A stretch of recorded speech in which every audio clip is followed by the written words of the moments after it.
Goeiemôre en baie welkom weer eens by Inspireer. En dis Vrydagoggend, ek hoop jy het 'n rustige, goeie, werklike goeie week agter die rug. Ons praat weer Jesus se wil en plan vir jou lewe. En as ons nou werk na die wil en plan van die Here, dan is dit nie asof ons jou so net in 'n swembad gooi en sê swem, ja nie swem nie. Soos Hebreërs 13 vers 21 lees, uit die boodskap klink dit so: mag net die God van vrede julle alles gee wat julle nodig het, sodat julle kan doen wat hy van julle verwag. Nou wat lees ons hier? Die primêre ding wat ons hier lees is, hy skenk ons alles wat ons nodig het om sy wil te doen.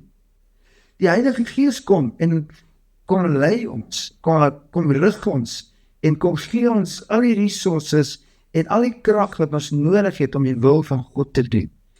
So graag is dat God wil hê dat jy sy wil doen, net soveel gee vir jou die vermoë om sy wil te doen. Baie keer kom ons op 'n plek, Paulus skryf met 'n Galasiërs 5 van vers 16 af, hy sê die gees staan teen die vlees en die vlees teen die gees, so dit is nie altyd doen wat ons wil doen nie. Maar wanneer ons werklik fokus en toelaat dat die Heilige Gees jou lewe lei, dan is dit makliker om die wil van God te doen. So ek wil vir jou bid vanoggend, dat die Gees van die Here vir jou lei. Kom ons bid saam. Onse Vader, dankie dat U ons toerus om U wil te doen. Dankie dat U ons lei en presies vir ons leer wat U wil is.